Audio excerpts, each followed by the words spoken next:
We're now recording. Over to you, Alan.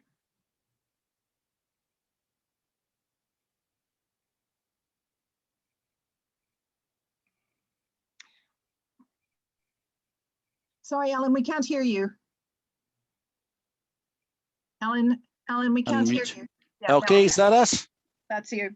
Just need to start your PowerPoint as well. Yes, it's the technology is a bit slow. Here we go. Okay, always good to start a talk with getting a sort of excuse in first by saying it's a load of old cobblers.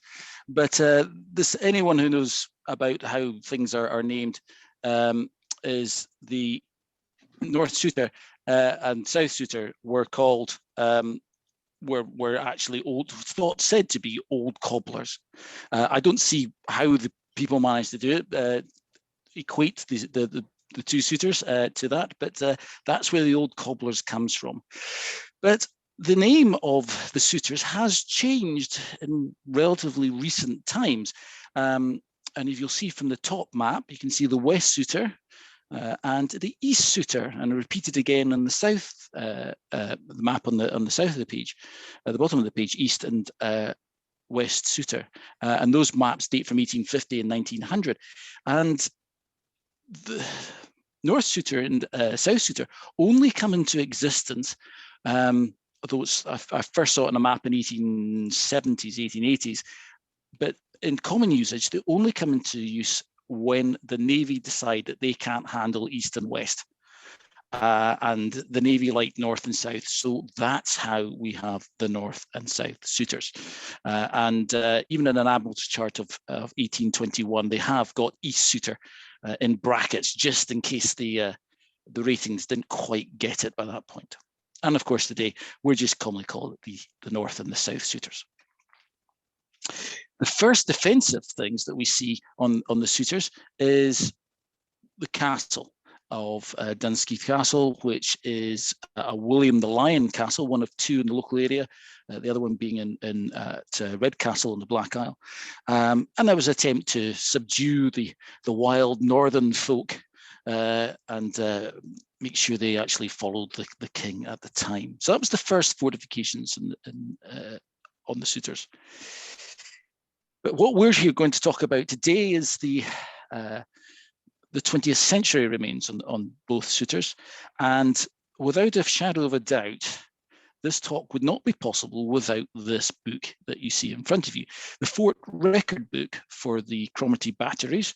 And although it says Army Book number 360, you'll see that there's in black letters at the top, ADM 7 stroke 942. That is the National Archive code for Admiralty papers, so Navy papers. So this is a bit of a thing that no one was really looking for a Fort Record Book in the Admiralty section in the National Archives.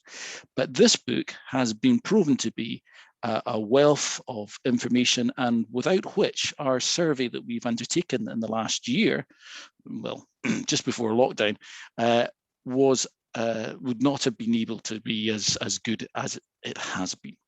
So what's contained in the Admiralty Record Book? Well, there's a bit of history of how the batteries were created, and you can see on the excerpt here that it was actually on a meeting on the 29th of March 1912 that the decision was taken that defences were to be built, and it was the cost of the fences which caused a small problem. The Navy reckoned they could initially do it for about £43,600, plus buying the land, etc. was added a bit more. But normally, in fact, everywhere else in the UK, the shore defences, the coast defences that were built to protect fleet anchorages or a secondary base like Cromarty was, because it was having a oil fuel and of course, a floating dock was coming up in 1913, and they wanted to defend the Firth.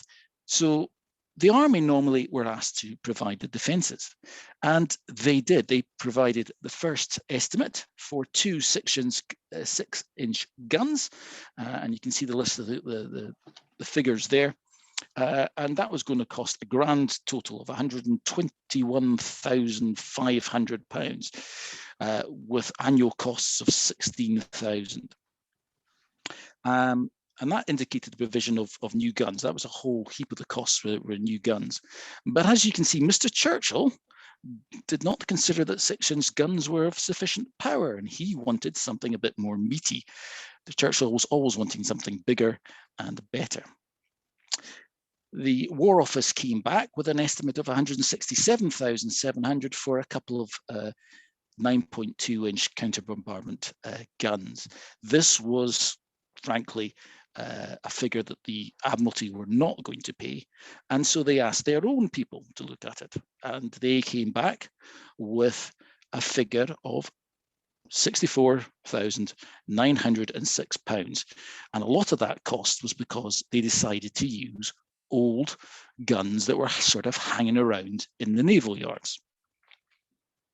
They also did not have anything like the same amount of manpower that the army were proposing. And as you can see from this little excerpt here, peace garrison was only going to be 8 officers and 134 NCOs and 86 petty officers, a grand total of 148. And in wartime, the war garrison was about 346, which was the army's peacetime garrison.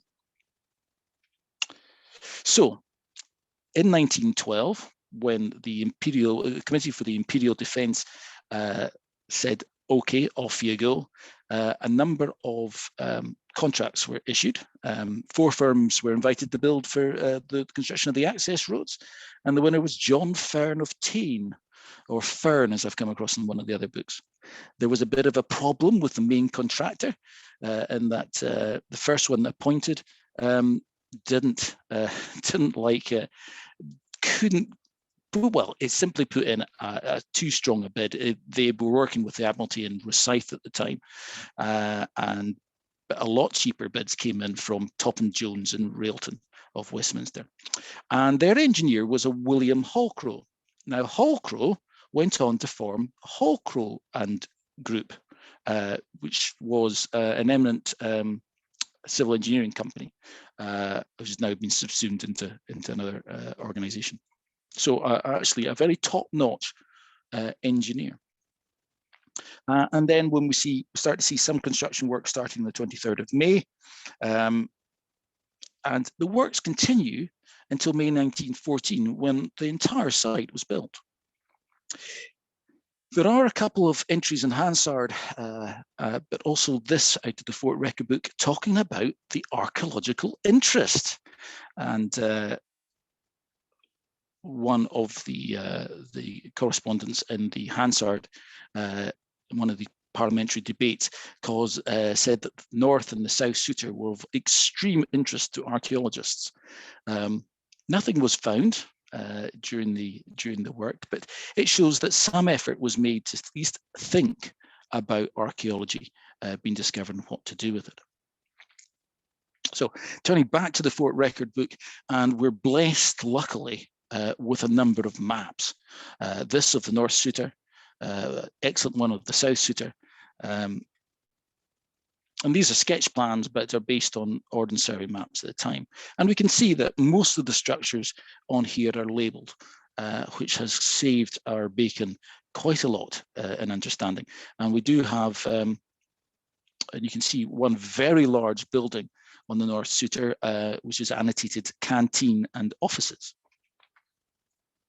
This is North Sutor picture during construction, and we can see the big building, canteen and office building, there in the sort of right centre. It was the building that was put up for the navvies to have recreation, because the site was that so far from anything, they had to have their own recreation facilities. And it was a very large and elaborate building, and it was such a good building that the Navy took it on after the workmen were finished. And so that building wasn't on the plans, isn't on some of the plans, and yet there it is, it survives. And whilst this was in construction, I noticed, you can see that the navies, obviously some of them were having a wash day, and their washing is hanging up on the Admiralty fence. Also now then looking down at the rest of the site, the NIG battery, which is the North Sutor battery is the 9.2-inch guns. The NIG is the 4 quick firing 4-inch guns designed to take on lighter, fast-moving torpedo boats or small destroyers. And both these emplacements and on the South Sutor were designed with these particular guns in mind. The North Sutor with the 9.2-inch guns, the Navy obviously were going to use stuff they had, and they had HMS Powerful with her 2 9.2-inch guns and another gun that was in storage. And they said, that's the guns we want to use. They were a bit obsolete by this point, but they were good enough, the Navy reckoned, to put on the shore battery. And the guns came, well, the Navy being the Navy, they looked at how they constructed a ship and decided that's exactly the same system we want to do in constructing the batteries. And that was the constraint that the batteries were then designed to. The 4-inch guns, QF guns, came off a couple of decommissioned cruisers, HMS Pandora and HMS Prometheus. I'm not quite sure how many guns came from which cruiser, because each cruiser had, excuse me, 8 guns. There was only 6 required in the Sutors. So again, Fort Record Book has marvelous plans and drawings. And the amazing thing is, when I first saw this, that the you can see the quality of the draftsmanship and the planning.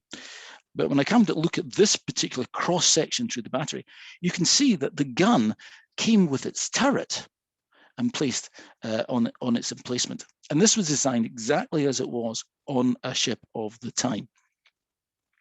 And so the surprise here is it comes with its turret, which is unheard of in British coastal defences until a couple of guns were emplaced just before the Second World War at Tynemouth Battery down at Newcastle upon Tyne. To have it in the turret was incredibly rare. But the Navy being the Navy, it was expedient to do so. And again, looking at the blueprints for the 4-inch battery, again, quality of the draftsmanship is excellent. And these were really well planned, well thought out structures. So the battery as planned, you can see the 2 guns in the bottom right, and then a series of buildings. This is what the buildings that were going to be built and were built, the only exception being that canteen offices building, which should have occurred somewhere on the right, somewhere on the left-hand side of the image. Now, going back to that photograph, the big long buildings are where the men were quartered, and there was a huge discussion about where the men were going to be based. Whilst they were operational on the site, they would be staying in the huts. But when they were off duty, they were supposed to be put up in reasonable, good quality barracks. And what was initially proposed was the old hemp works at Cromarty. But there were a number of real big problems. One, how much Colonel Ross, who owned, who's Cromarty Estate at the time, who owned those buildings, how much he was charging. How much room there was available for each sailor was also a big issue. And eventually it got abandoned on the basis that, one, there wasn't enough room per sailor. They should have at least 25 cubic feet of room, and that wasn't going to be the case. Secondly was the cost, and third was that they discovered that the accommodation on the batteries was actually good enough, and the men quite preferred it, because as they were on station, they got a little bit more money if they were sleeping on station rather than going back to a barracks accommodation. And by the time 1914 and the war breaks out, any idea of using these buildings was abandoned. Who did use the buildings, however, were the navvies involved in the construction of the South Sutor. Also part of the scheme was a series of landward defences to protect the batteries from attack. And in particular on the South Sutor, we have a whole series of at least 4 blockhouses and various machine gun pits, etc., that were established around the Sutor to protect it from any people of evil intent, as it says in the Fort Record Book. And a place like this, everything has to be carried up, and the Admiralty even bought 2 Sentinel steam lorries, of which this is a fine example at the bottom, to provide the supplies to the site. Now, the battery was opened in 1914, but as part of the cutbacks after the First World War, the entire battery was destored and closed down in July 1922, and they left. Whilst they sold everything, including the kitchen sinks, they didn't seem to get rid of the buildings, nor did they get rid of the gun, and these were left. The only thing is, what I haven't yet found out is when these guns and buildings were completely removed. There must be some point after 1922, but there is unfortunately no record of what happened to the buildings and to the guns themselves, almost certainly scrapped. Now, moving into the Second World War, different set of Fort Record books. These are by the Army, and luckily they come with a little history of the defences, which makes life a lot better. So just summarising these, unlike in the First World War, there were 4 6-inch guns split between the North and the South Sutor. The guns are actually quite old. As you can see, the South Sutor guns date to 1901 and 1902. And once used on board ship, they were then stored at a naval storage facility and then reissued in 1939. And the big beast, 7 tons. And the North Sutor, guns, we don't know the date, although I think the date is actually in the next slide. Their guns are mounted by September. But strangely enough, the second gun, or number 1 gun, wasn't mounted in North Sutor until May 1940. The Fire Command Post, which we'll see later on, is opened the 2nd of February. The Nig guns at Fort Nig, besides the entrance to the Cromarty Firth down by near the ferry, they were mounted and ready in June 1940. So you can also there a list of number of men in the North Sutor and South Sutor, and the gun houses were constructed after the gun emplacements, and that's really quite important in terms of looking and trying to understand what's going on with the gun houses themselves. And they then got a shield to better protect them from anti-aircraft fire in 1942. Now, whilst we have fantastic plans of the North Sutor in 1914, our plans of the North Sutor in 1939 is this very sketchy plan, but actually it works out perfectly well. And then we'll go back to the armaments. You can also see the guns are all listed, but also listed for engagement against beach and land targets are a number of howitzers and 75mm guns. And you can see a picture of a standard 4.5-inch howitzer there at the bottom. And these guns were in there for close-in support. However, gun number 2, which is the higher of the 2 guns in North Sutor, could, obviously at the beginning of the war, turn its gun all the way around and fire up the hill to the access road coming down into the site, could fire onto the access road. So it did actually have 360-degree access. Now, our job, part HES, is to record the archaeology, and what we've done here is a representation, digital representation of all the features that we mapped during our survey work on the North Sutor, looking at the main gun site. And you can see it's quite a substantial amount of archaeology. We recorded everything, including the drains, so to try and get an understanding of how the whole campsite worked and try and understand if we could find the First World War buildings compared to what was obviously clearly the Second World War buildings. Now, all those big grey, massive grey patches, all blodged all over that map are actually all the debris and spoil created from the destruction of the various buildings on the site. And you can see that some of that has actually gone over some of the archaeology.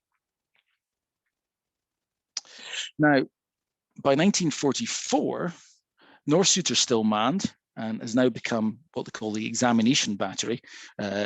So any ship entering wanting to enter the Firth, Cromarty Firth, or go on into Inverness had to stop at the buoy under the protection of the North Sutor guns and identify itself, make sure the paperwork was in order before they sailed on.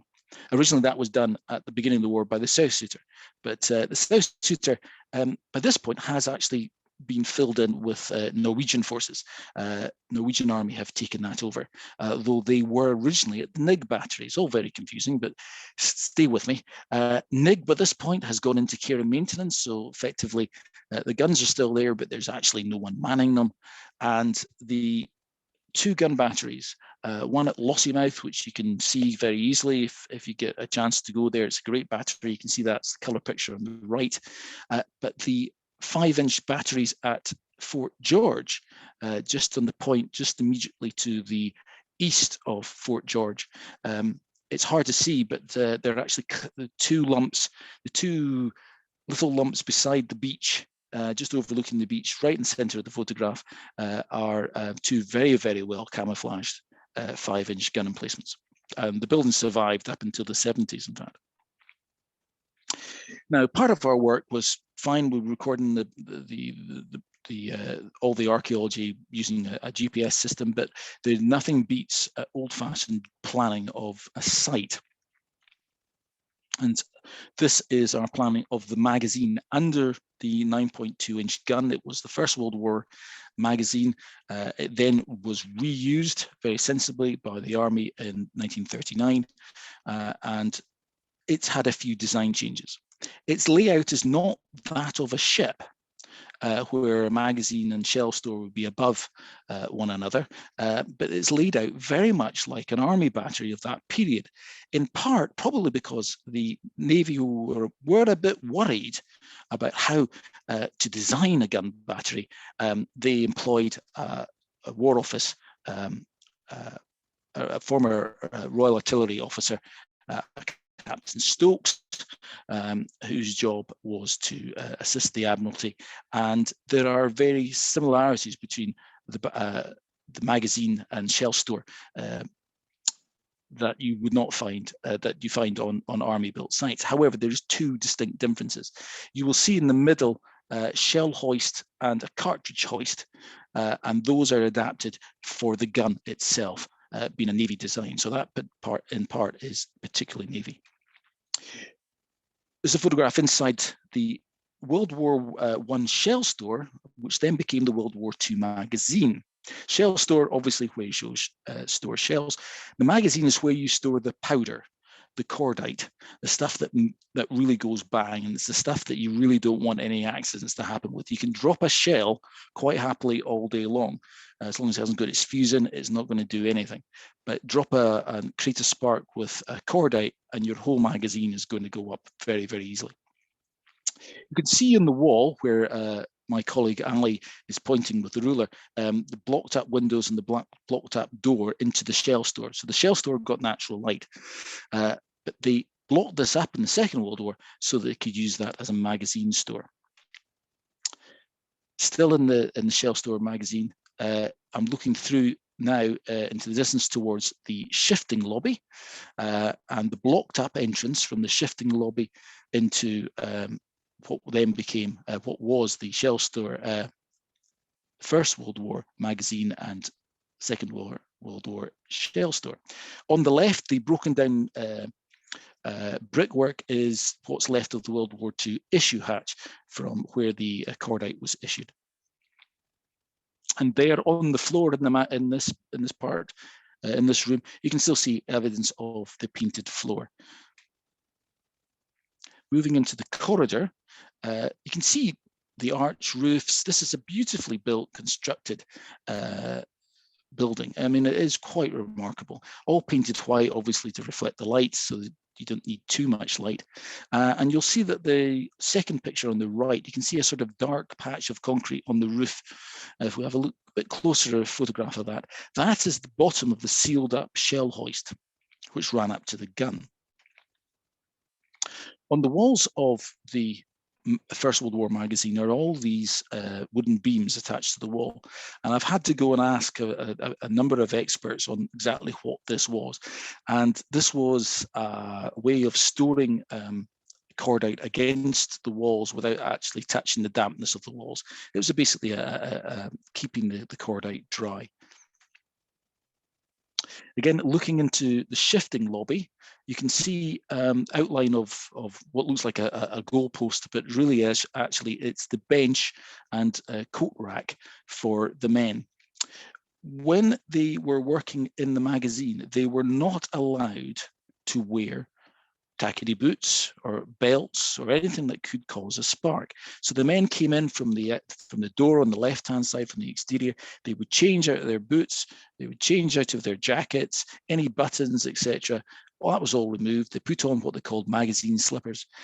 At that point, they were then allowed to go through a wooden gate, and the part of which you can just about see on the right-hand side of the left photograph, and then they could go into the magazine. On the right hand is the cordite cartridge shaft, where the explosive powder would be sent up in the First World War. In the Second World War, it was adapted as an escape entrance, but in the First World War, what you would have seen there would have been a mechanism for lifting, a winch, if you like, for lifting up the cordite up into the gun. And the gun sat on top of the 9.2 emplacement. Now, it was a design problem with guns. Now, the ship HMS Powerful was built in 1895, and its barbette sat in a tier-shaped position, exactly like you're seeing there. But in order to load the gun, especially with the shells, they couldn't fire off to the side and keep firing and load the gun by raising ammunition up from the magazine below. They actually had to return the gun to its sort of natural, normal position straight ahead, and that allowed them to then load up the gun. So it was a bit of a flaw. In order to get around that, they held something like 35 rounds inside the gun, along with the gunners, and the turret itself had something like 6 inches of armor plating. It was really quite a substantial beast. And it all just sat in here, although it was attached to various hard holdfasts, which are no longer visible because the bottom has been sealed. And the little structure you see in the middle there is the emergency escape hatch. And behind it, so I should have mentioned behind the emergency escape hatch is the davit for lowering the shells and ammunition down to the access below, which is about 10 feet down. So when they destroyed the camp, the military camp after the Second World War, they pushed a lot of the rubbish into this nice big hole, which the davit there is sitting on the top of. First World War guns were controlled from here, primarily. This is the fire commander's post, unique structure in terms of fire command posts, again, because it's a Navy-built installation. The bottom observation post has these 3 pillars. This is for a position finder, a range finder system. That's what it should have looked like sitting on its individual pillars. And we will meet this again later on in the talk. The other 2 positions sitting above contained the fire commander himself and the electric light direction, which controlled the searchlights on the coast. Underneath this building is a little telephone room, which still has its original wooden door, and you can see the cables coming in from the roof with telephones and power lines. The guns, whilst they were being controlled by the fire commander, also were directed from the group gun, I've forgotten what order it is now, the group gun commander, who was situated in this little position, situated midway between the two gun emplacements. And here he had a depression rangefinder. Strange enough, DRF is probably what that refers to on the wall, the back of this. And that sat on two little metal prongs sticking out from the front, which is just on the left of the top left image. And the little pipe that runs into the wall is actually a voice pipe. So commands were carried down the voice pipe to the guns. Moving away from the emplacements, we discovered this very unusual thing. It was clearly an engine bed, but with this goalpost arrangement of metal struts, situated well away from everything else in the First World War, but clearly First World War. And it was the petrol engine for what we then discovered was the hydrophone station. Thankfully, thanks to our maps, it was able to tell us what it was.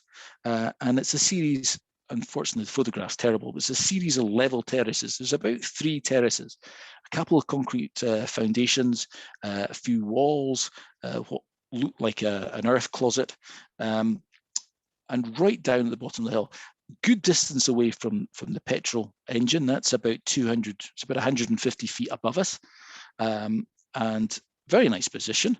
The Second World War fence cuts right through the middle of the site. And this was pretty well the quietest place in the entire place, because the men here were trying to listen to undersea microphones, trying to pick up any noise that could be an enemy submarine or ship. The men worked for about 3 hours before they were relieved. They had to work in total silence, and there was to be no noise anywhere. So quite difficult, and I would never personally survive because I talk far too much. Also, we found the incinerator, and with an incinerator you always get a midden heap, and a quick look at the midden heap and you could start to find bits of pottery with Navy symbols on it. Finally, back up top was the port war signal station. Now, in the middle of the photograph, there are 2 leaning posts, which are metal, and over onto the right middle, there's a concrete pad, and that was actually the mast base for signaling the ships as they're coming in. Beside it was the port war signal station itself, and just to prove you don't need to go and see need to go up high or use drones or planes to see archaeology coming out of the ground. Here, parch marking, where the foundation, differential growth over the foundations has occurred in the middle of March. So it's all, never know when it's going to be good for archaeology. And that First World War signal station, which is right in the middle of this image, is the only First World War building other than the World War I paint store over to the left and the batteries themselves. The rest of the First World War buildings have been completely and utterly removed by the construction in 1938 and 39 of the Second World War campsite. And also constructed was a completely new battery observation post with its rangefinder pillar. And there's a view of a depression rangefinder. The information here was either electronically passed to the guns, although there was also a voice and telephone backup as well. And associated with that battery observation post is actually a small engine room, which is buried in the gorse bushes, and you've really got to do pretty well to find it. And it's just a nice little engine house with its engine bed and square exhaust, and you can just about find the chimney right in the middle. So let's return to the Second World War gun houses, and we've planned out these as well. A nice cross section showing the camouflage paint in the interior, which always tickles me pink. But we do have one plan showing the layout of the emplacement, the number 1 emplacement on the North Sutor. And that plan is pretty well identical to the South Sutor as well. Both of them are built at the same time. That is clear from the fort record books and from the visual inspection of the remains themselves. And they're really quite spectacular. I know some of you, I recognize some of the names and some of your faces. So I know some of you have been around this and heard me speak about it. But I come to this very unusual mezzanine floor that we've called it. And you've got the upper roof, and then you've got this thin concrete roof. One of our thoughts is that there was an initial roofing, which is the mezzanine floor, which was then, it was then decided to put a much heavier roof on, which was then built on top. There is some evidence for that in terms of the building lines within the building, but it's very faint, but it's clearly secondary. Both roofs are clearly secondary to the main emplacement. And that's the channel, that's the where the hoist would have been to take up both the shells and the cordite cartridges from the magazine below, and that's the interior view looking up the slope. And the gun houses are absolutely massive. You can see the vents at the back for expelling exhaust from the gun, and you've got that mezzanine floor quite clear. These are massive structures. The wavy roof, if you like to put it that way, is to aid camouflage, as is all those nice big stones on the front apron outside the ring.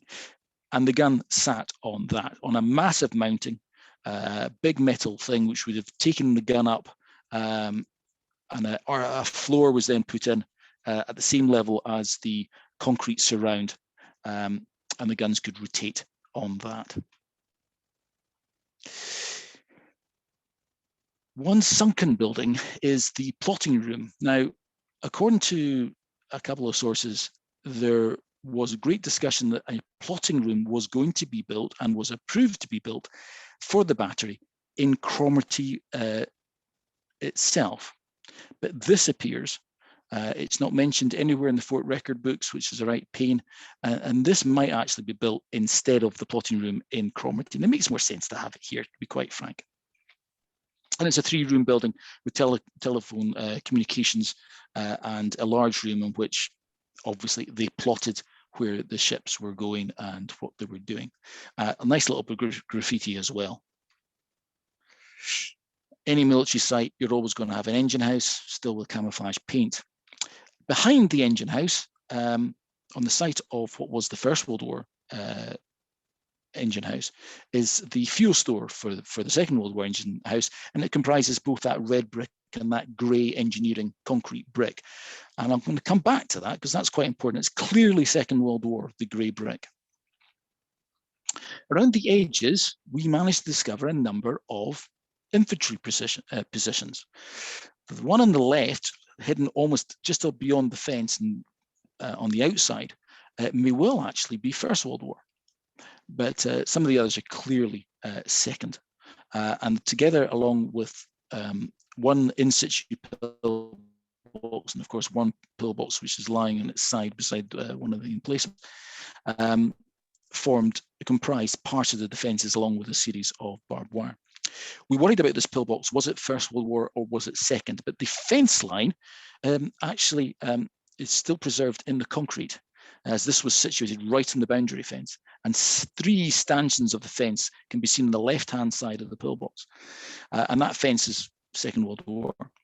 So this was built into the fence in the Second World War. We also recently found this recent disturbance, which I regret to inform you is a grave. It was a grave for used in a student horror movie by students from the Inverness, the university in Inverness, and they created a grave for a horror movie. So, but we've recorded that and with good grace.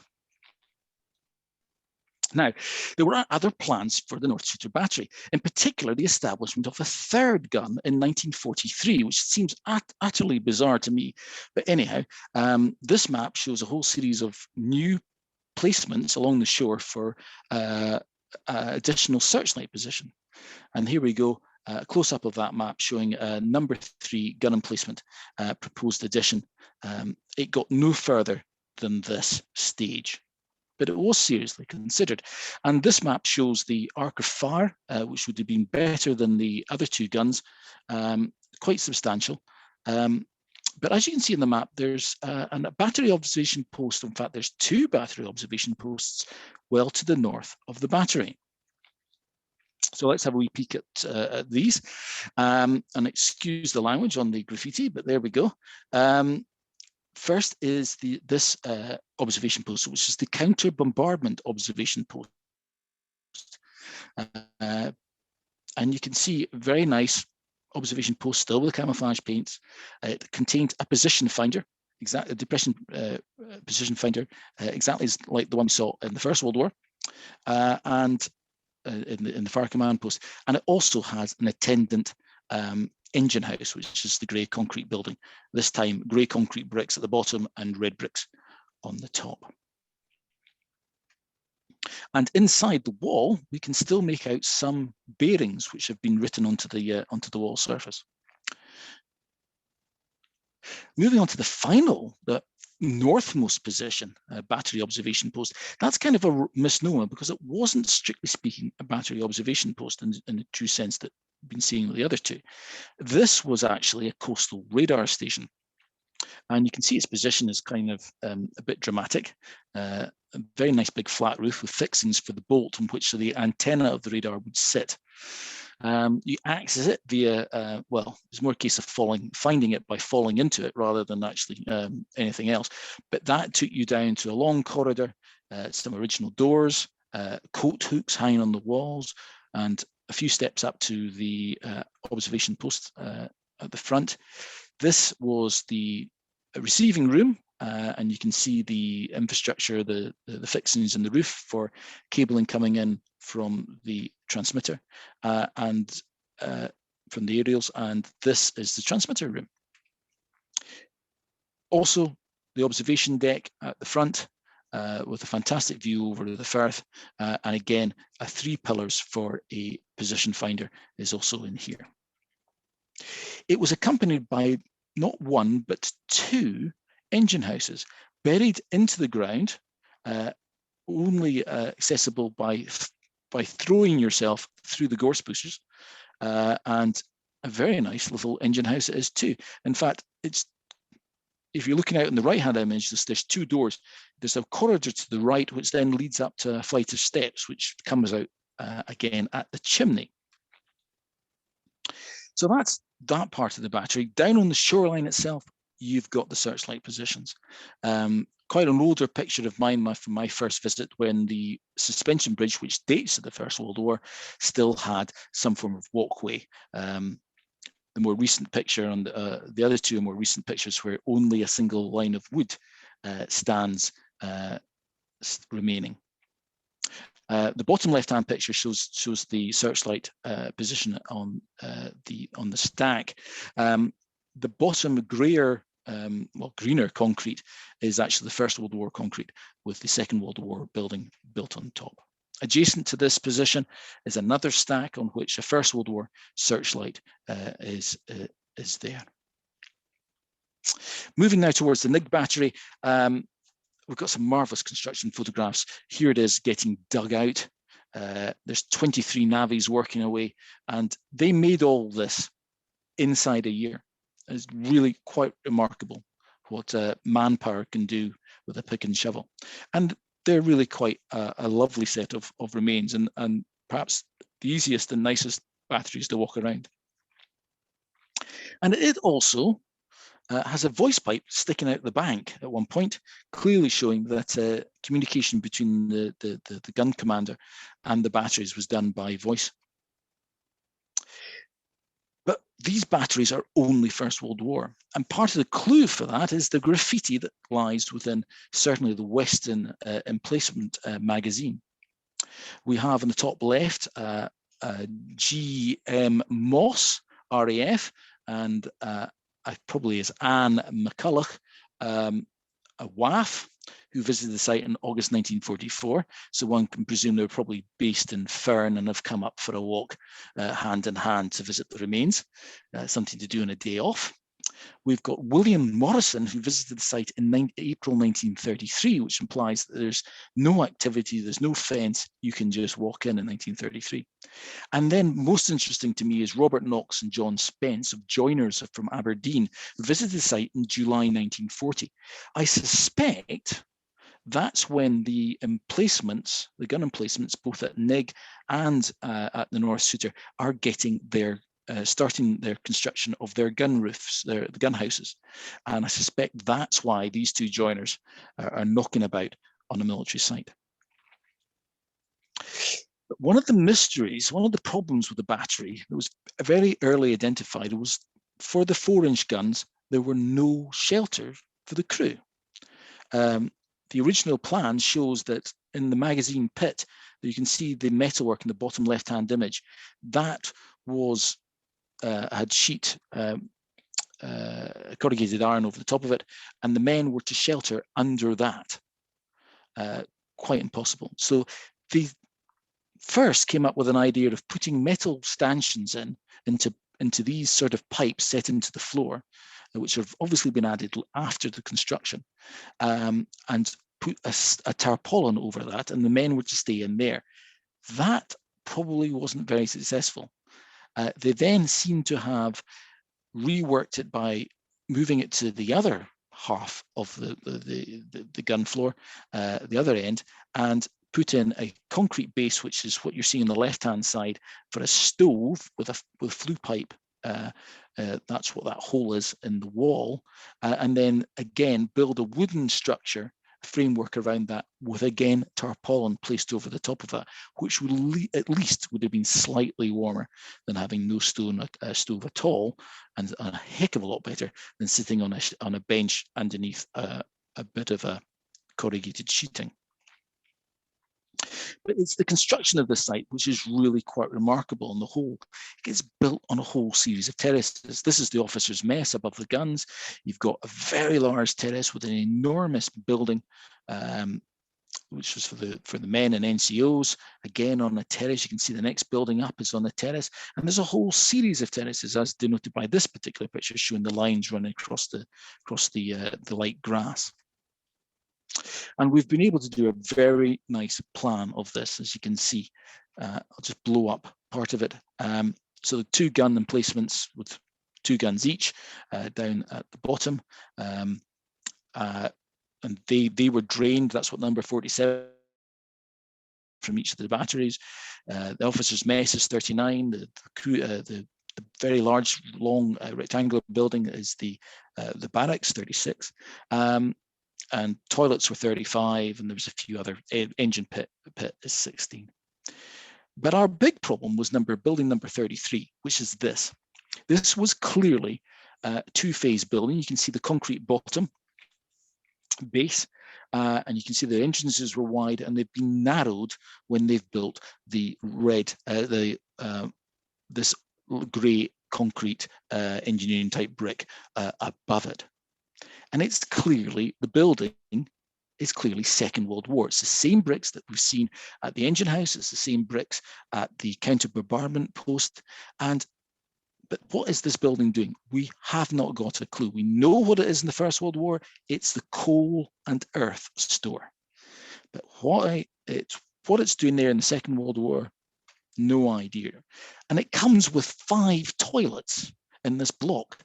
So that implies either there was a real problem with the men's hygiene and they needed to go out to the toilet, depending on what the cook was cooking, or there is a substantial number of men, 1 officer's toilet and 4 toilets for the ratings or privates. Beneath the gun battery is the position where they were going to build the 2 searchlights that go with that particular NIG battery. And here we can see one of the 2 surviving searchlight emplacements, very similar to the one you saw earlier on from the First World War. This is entirely First World War. I remember looking at these buildings while they were still standing back in the 70s from a pair of binoculars from Cromarty. No, I'm showing my age there. And the two buildings side by side, the 2 searchlights side by side. The post on the right has barbed wire attached to it. And my thinking, though I am rather surprised at this, is that might actually be what's all that's left of the barbed wire emplacements that would have run around each of these emplacements from the First World War. So that might just be First World War barbed wire. So let's move to the South Sutor. We haven't done any work so far within the original battery, the main battery of South Sutor. It's in a bit of a state, though the gun houses are in remarkable condition. But the Fort Record book has very good plans of it. As you can see, this one shows all defensive positions, Bren gun positions, etc., trenches, sandbags. And this particular plan shows the position of those two 4.5 howitzers situated at the south gate.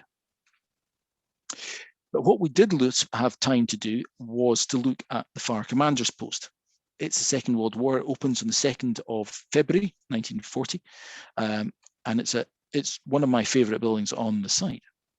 It's got a bit of graffiti, but it's not too bad. And we can see the position finder pillars there on the left-hand side. We initially looked at this building that it was just one phase, but when we started to look very closely at the building, we started to notice that there were unusual features which didn't make sense if it was a single phase building. The walls not conjoined on the left hand side there, and there's obviously a batter on the wall on the left hand side, which the other cross walls fitted to. And at the back of the building, the two entrances to the two rooms at the back, the roof is showing that that's more than one phase. One's abutted onto the other. And so it appears that the fire commander post has undergone a bit of a change. An area we did spend a bit of time on the batteries was the Charlie Seat battery, site number 3, the 4-inch battery on the South Sutor. And it's by far away a couple of my most favourite pictures of military sites. This is just a bonkers place to build a battery, and you can see that how the building has to be stepped on this near 45, in fact I would say it's actually steeper than 45 degrees slope. The building on the right hand is actually a 2-story building. The ground falls away that quickly. There is the remains of the 2-gun battery and its magazine and shell store in magnificent condition, along with some First World War camouflage paint. Both entrances in there, and you can just see the stepped entrances just below the guns themselves. Now, this was as it originally was designed, but in the middle there's a telephone, just above the words covered passage, there is a telephone booth, and they seem to have adapted the design to create a crew shelter by increasing the width of the passageway to the left of the telephone shelter. This wasn't satisfactory, mainly because being in the magazine, they couldn't have a stove. So they ended up building a wooden shelter immediately behind the gun on the right-hand side. Again, another construction photograph showing the access down to the site, down that flight of stairs, and there's a slipway as well for lowering things down to all the way down to the guns themselves, the gun platform. Again, loads of men working. There may have been around about 600 men working across the two Sutors. Quite remarkable.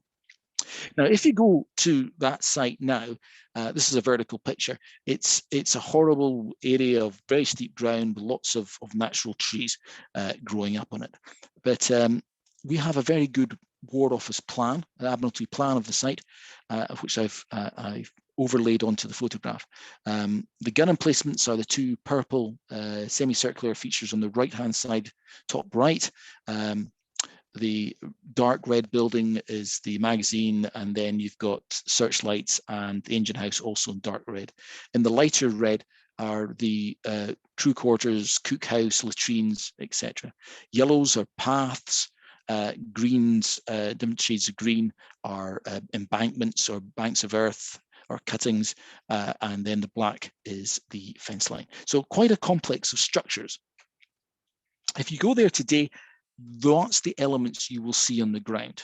The gun and the magazines are quite clear once you strip away some of the vegetation. The engine house is particularly clear. It's a massive structure, has a Second World War building on top of it, however, and the two searchlight positions in a precarious place on top of the cliffs are visible. However, we were able to crawl over the site and see if we could find any traces of the building. Now, I've overlaid it on the map, but these things are tiny. So if I take away the aerial photograph, and we're left with what we can see on the ground now when we visit the site. And if you were to crawl over the site very carefully, you would see.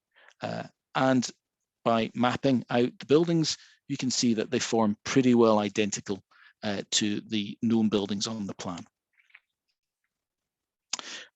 Because the buildings were built on such steep slopes, they often had to have pillars, posts set into a concrete pillar set into the slope, and that is what we've been able to find. So an example of one of the concrete pillars, this is at the very top building, top corner of the top building, and then we have another pillar which is just in the foreground with on the right-hand side, near the bottom. It's hard to make out, I grant you, but you can see a tape measure, a line running across the slope as I was desperately trying to work out where the next pillars were. And that's a tremendously difficult slope to navigate now. And on the officers' quarter, which is the building in the map segment right at the bottom, you can see when you lifted up the vegetation, there is still blue camouflage paint attached to the block. Returning back up to the top and the access road, that staircase, we've found just a trace of wood. And you can see the wood in the left and the bottom left-hand picture, and a little stump of the top of the staircase that ran all the way down on a series of concrete piers, which you can see in the right-hand image, all the way down the slope. On top of the battery magazine is the depression rangefinder, and another view of the barrack blocks.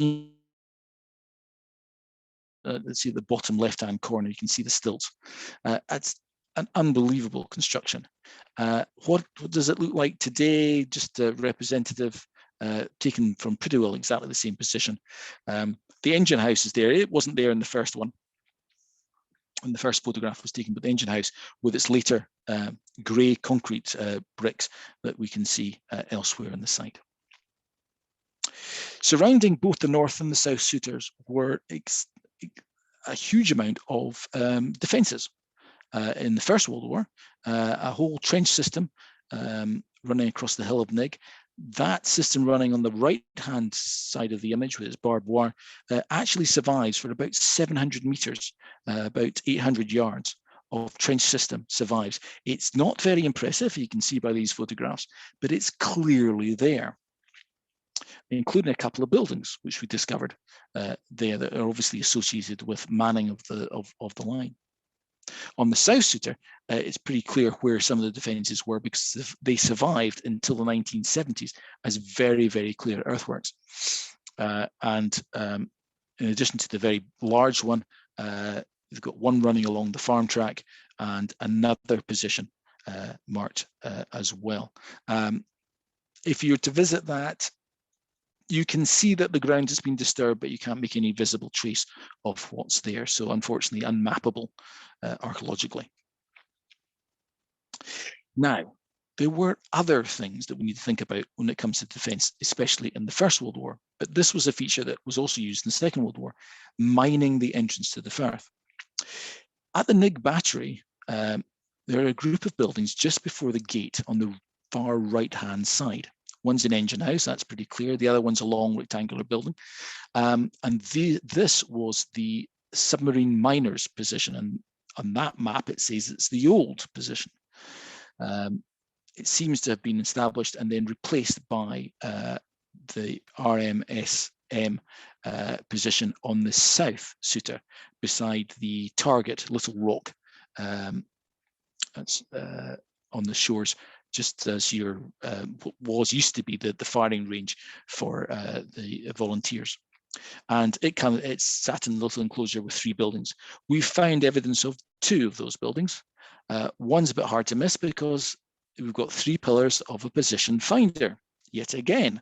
And this minefield operated as they did in the Second World War, is a controlled minefield.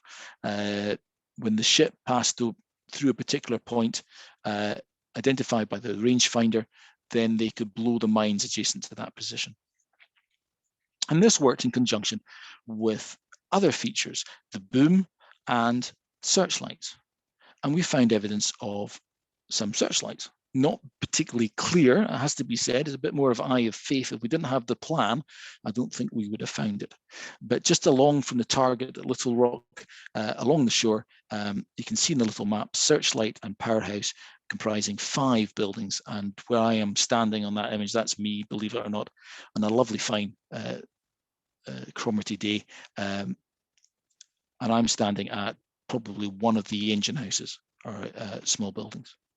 And yet there was another searchlight position as you entered Cromarty. If you come down from the Sutors, you go past the wall garden at Cromarty, and it was just in the sort of open area of ground between the houses, opposite beside the wall garden.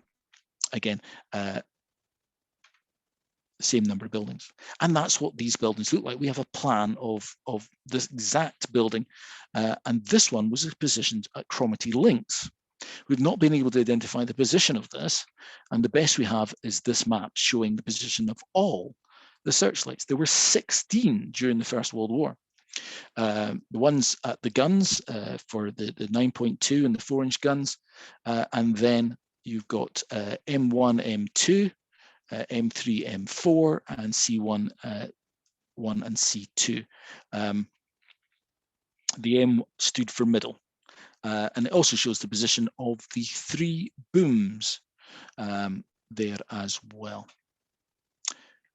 There was also, in conjunction with the searchlight position at Cromarty, the Cromarty battery. Now, this is a little confusing, a little strange, because if I read you the top one, it talks about 2 6-pounder guns on movable. It's really hard to make out, but basically on movable bogies situated on a railway line 100 yards long. Yet on the left-hand side, we have very clearly an entry with a date of 1919, which describes the batteries comprising 2 12-pounders on fixed mountings. So there's obviously a bit of a change in how the batteries work, but they probably used in the 12-pounders probably used the old Cromarty battery, Volunteers battery, which you can see in the photograph. And if you blow that photograph up, there's actually a carriage, a gun carriage, or shield for a gun sitting right beside the emplacements there. Now, the 3 booms that we know, one in the First World War. Now, I always presumed there was a boom in the Second World War. You would think there would be a boom, but there wasn't. This 1941 photograph clearly shows no boom present whatsoever. And this was indeed the case. It was only protected by the guns and a controlled minefield. Although there is some evidence, as you can see from these concrete blocks, whether those are boom anchor points or not, it's roughly in the right place for the middle anchor, middle boom from the First World War, but it's not, I'm not 100% certain. Finally, we'll come to Nig battery. Now, Nig battery is odd because if you stand at Nig battery, you clearly can see from the arcs of fire shown on this map that you can't see out the entire entrance of the firth. The guns were positioned in such a way that, yes, they could engage targets as they came into the firth, but they could also engage targets down the firth. The Navy were worried that the submarine could penetrate the defences, surface, and bombard the fuel depots at Invergordon. So the guns here were positioned to work to counter that possibility. It should also be noted that the Saltburn anti-aircraft gun emplacements were also had a secondary role in protecting the adding to additional firepower for the batteries at the Nig as well. So they had a coastal role as well. Thankfully, we've got a plan from the Fort Record book for Nig, showing the layout of and naming some of the buildings, which is invaluable. and from that and from the aerial photographs, we're able to make a basic map of what the battery looked like in 1945. We've got some aerial photographs taken of the site quite close in. You can see the two gun houses in the top middle. Immediately below that is a battery observation post, and in the bottom right-hand corner is another battery observation post. So that's the one you saw in the photograph of Dunskeith Castle. Down on the shoreline in the bottom left, you'll also see a searchlight position. Now, there were a number of problems with the battery observation posts situated immediately beside the guns, as can be seen from this excerpt from the Fort Record book. That whenever the guns fired, it would blow the windows in the battery observation post. So it was very quickly decided that that battery observation post was no longer useful and was abandoned, and the new one built. And the new one had a tremendous history. Obviously, it was built inside an early medieval castle. If anyone wants to find out what the stratigraphy of the castle was, the trench cuts through the castle mound and would provide an excellent way of working out the stratigraphy of the castle and any history in it without damaging the monument unduly. But in 1976, a chap, John McCabe, decided this was going to be an excellent place to live, and he bricked up the windows, put smaller windows in his effort to domesticate the building. And if you look closely at that building, and if it's identical to the battery observation post at Lossiemouth, and also at Loch Ewe. You can see it's exactly the same shapes and dimensions. That's a standard build in 1941. The battery was almost completely demolished in 1977 in advance of the work that was going to be undertaken to create an oil refinery and oil storage facilities. And unfortunately, they demolished, they shifted out poor Mr. McCabe and his lurcher, Mitley, and they demolished the buildings. And so what we have now was the result of that demolition. And as a child, my father and I stood in one of these two buildings looking out at the dolphins in the Firth. And we mapped the entire battery and we found lots of stuff, but we wouldn't have found nearly as much if it not been for the excellent work of the Arch volunteers who popped up at a moment's notice and delighted to come and help us as we tried to uncover a lot of the battery. And so many thanks to them for coming along and helping us out. And you can see Alistair down there excavating out a building out of the dense vegetation. And that sums up really the work that we've done over the last wee while. We've got to go back to South Sutor and finish off a few things. As we've started to write it up, it's all in Canmore now for the North and Nig, and with loads of photographs. So you want to bore yourself, you can go look at all the photographs. And we will try and actually put together some for publication in the future. So still a bit of work to do, still more finds to make, especially in the South Sutor, but we'll keep you posted on those. And so I'd just like to finish with one of the views you get when you come down from the North Sutor. And how do we think about this photograph today? And out of the darkness of perhaps what is this year, we've getting to see the rays of sunshine, which might be approaching for the rest of the year. So thank you very much indeed, and that's me.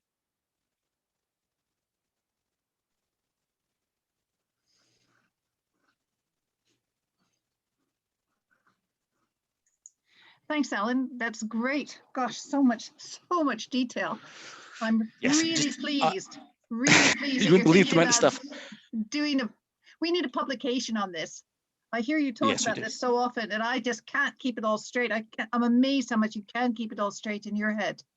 So yes, please, a publication with lots of these diagrams and lots of these pictures, just to sort out World War I, World War II, North, South, Nig, and how they all, and Cromarty, and how they all interrelated. So any other questions that anybody has? There's nothing in the chat at the moment, so I think you've just basically. It could have lasted 3 hours. So be glad I've kept it down to just over an hour. Yes. So you've got off lucky, I think. But if you've got any questions, I'd be delighted to take them. Ian Shred asks, were the guns ever fired in anger? Never fired against enemy. The records in the First World War and the Second World War from the Fort Record books make no mention of it. In fact, the Second World War Fort Record books are completely incomplete. They only go to 1940 and then start again in 1945, which is, of course, extremely useful. But the guns were always active with crews. Basically, one gun was on 1 or 5 minute standby at all times, and the other gun was on at least an hour standby. So they could be brought into action at any point. What may have happened, though I've got no evidence for it, but it does happen rather a lot, is that a merchant ship coming in or Navy ship coming in that had not identified itself to the port war signal station may have had a shot fired across the bows, so to speak, to bring it to heel. But that's probably the only activity in that regard. In the bombing raid on Invergordon in 1941, when the single German aircraft dropped a couple of bombs in the oil tank farm, it's said to have escaped by flying low out of the Sutors, and not one shot was fired from any anti-aircraft gun positions there in the Sutors. I should point out, and I didn't mention it, something had to go, but both the North and the South Sutor were equipped with anti-aircraft guns in the First World War, as well as anti-aircraft fittings in the Second World War. And there was at least a searchlight on each. Unfortunately, our plans, the North Sutor, do not show the location of the AA position in the First World War, but one of the plans does show the position of the AA gun from the First World War on the South Sutor. In the Second World War, you had anti-aircraft rockets positioned, 2 on the South Sutor, 4 on the North Sutor, 2 at Nig. But again, they don't appear to have fired either. But they would have practiced, and the guns would have practiced on a very frequent basis indeed. Wendy Newton asked, were the records easy to find? Were they in the Naval Archive or the National Archive? In other words, where did you find all this gold mine of? As I stated at the beginning, the Fort Record book for the earlier batteries, for the First World War batteries, was buried in the Admiralty section, which is not where a Fort Record book should be. It was clearly in the catalogue, but no one had looked for it. And everyone had gone to the War Office files and found the Fort Record book, but that was only the Second World War. So there was this thing amongst a few of us about why is there no First World War Fort Record book? Well, it was in the Admiralty section. There is always good reason for spending a lot of time going through the National Archive catalogue, and sometimes it's a pain, but if you delve deep enough, then just sometimes you might get lucky, and I was lucky. And that volume of, I think it's about 150 pages, is just packed full of brilliant stuff. But then a lot of other archive records associated with it were also in the National Archive and have cast a great deal of light onto it. The stories of the legal problems around getting the battery land, the case with the leasehold farmer on the North Sutor who wasn't prepared to go down quietly and take his money and run, and how he put up a fight. It's all entertaining stuff, and some of the language is absolutely brilliant. So archives are great. You just got to spend time with it. Am I right also, Alan, that some of your archives are for Nig were in the Black Watch Museum? Now that was the one thing I was disappointed I had to bury, mostly because my images are in the office and I haven't been in my office since April. So I haven't actually been in the office since March.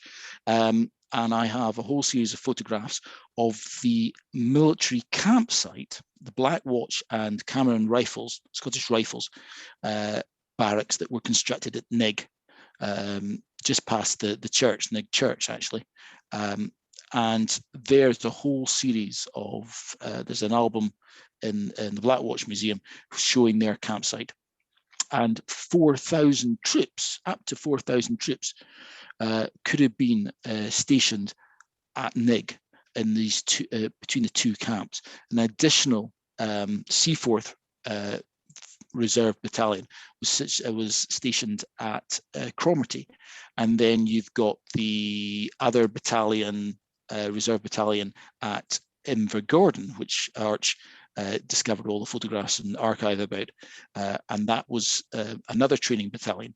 And these were all training battalions. Soldiers would come up, they would join, they'd be taken up to these individual places, Nig, Cromarty and Invergordon, trained up to be soldiers and then sent on their way to whatever front they were off to. And these soldiers also had the other job of defending the batteries and the anchorage. So you have a defensive line, the North Sutor and the South Sutor, which I showed you, but you also have a defensive line running from Barbourville up to Scotsburn in the hills to the east of Invergordon. So another defended line, of which there are only minor traces surviving now. One trench is all I've been able to find. And there, they were all acting, if you like, as part of this great military base that was the Invergordon secondary base. Got a question from Neil Simpson asking, were the observation posts open to the elements or did they have windows? They did have windows. What survives in these observation, some of the observation posts, is the metal shuttering, which you could then open the window, you pulled the metal shuttering up for bombardment. You left the windows down because you didn't want any shock waves breaking the glass and the grass coming all over you. So, but yes, they did have glass, and they could be kept warm. And if you go to the South Sutor, and if you look in but don't go in to the battery observation post Second World War, you'll actually see the stove base in the corner. So they were heated as well. So it could be nice and warm, windows up, view of the sea. Hopefully it doesn't get much condensation. It probably was pretty drafty anyway, but nice building. Spend your time looking out on the off chance that you might just see something. So a long, boring life for the most part. Gavin Meldrum asked, do you happen to know what the building above Cromarty Harbour, which is presently the boat clubhouse, what that was? Yeah, Second World War is, I've heard contrary stories, but almost certainly it's for organising traffic in the Firth. But what I mean by traffic, also planes and shipping coming into the Firth. So it's basically a signal station of some form. So that's what that is. But behind it stood the naval signal station from the First World War. So originally there was beside the lighthouse there was this wooden building with masts, etc., for signaling shipping when they're coming in and out of the Firth in the First World War. So there's a lot going on in just that little bit of Cromarty. And we've got two comments, one from Sheila Curry saying, I wonder how many dolphins were misidentified as submarines at the time. Quite a lot. More so in the open area. I think they would have got pretty used to knowing what a submarine compared to a dolphin looked like. However, in a brief fleeting moment, the fin of a dolphin could well look like the periscope of a submarine. And Anne McInnes asks, was the glass reinforced? Going back to the buildings again, I found several bits of glass with metal through it on the platforms almost certainly. I'll use. Finding intact glass on these things is well nigh impossible. But on a couple of buildings and coastal batteries elsewhere, I found them reinforced. Yes. An observation from Loy saying there's a gun battery in Vancouver Harbour, which has been largely ignored and now part of the Anthropology Museum. I will look at it more closely. Thanks. It just shows, Yep. you know, there's around the world there are these documents and these structures still to look at. The Canadian batteries were very similar to the British batteries in terms of their style, their construction, because basically it's the same military infrastructure. I don't know the batteries in question, obviously. I have looked at a couple of Canadian batteries on Newfoundland, which of course was weird because that was actually part of Britain at that point, or just been part of Britain. Yeah, they've got exactly the same sort of infrastructure and features that you would expect on the British battery. And it's the same with the Canadian, the Australian batteries as well. Any other questions before I let Alan go? Roland. Yeah, I have a question because for 10 years I worked in Cromarty and talking to some of the older residents there, they remember the troops that were stationed. And I was just wondering whether anyone has tried to collect civilian stories or civilian people who lived in Cromarty. Well, we've got to that point where we're pretty well had it with the veterans, sadly, and people who were children are now approaching their 80s, or indeed well into their 80s. So now is our last opportunity. We've pretty well had it in getting an opportunity from the military. It's now the civilians that happen to be there at the time, and so we need to encourage organizations, local bodies and groups just to document what happened and where. And I should point out at this point, I will always be grateful for the lady who in the 70s wrote about the peninsula, in other words, Tarbert to Nig Peninsula. It's been put on as a PDF on one of the local sites. And she had a great insight and detailed history of what was going on during the First World War and the Second World War, for that matter. And that publication has been valuable for putting a couple of things to bed to make sure that we can actually understand it. So again, finding something locally in a little booklet or something just is excellent. But we need more people to remember. We need people to gather this information, because once it's gone, it is gone, and we're never going to get it back.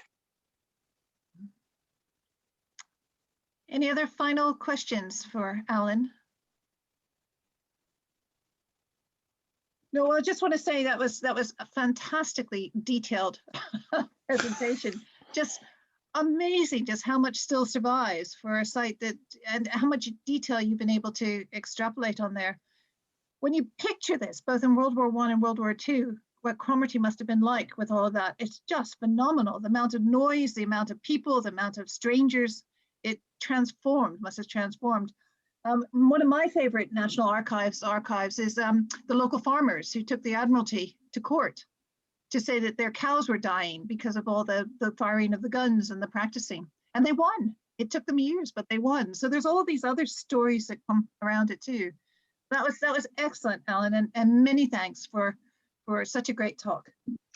Thank you very much. And just to say, my email address was on the front of the presentation. So if you want to get in contact with me, find the recording of the presentation on, I think it's going to be on YouTube, and my address is there, and just feel free to get in contact. I will be absolutely delighted to hear from any of you about anything, what the weather is, whatever, just to break the monotony of working in the home, and make this lockdown bit a bit more interesting. So feel free to get in contact. Thanks very much, Alan.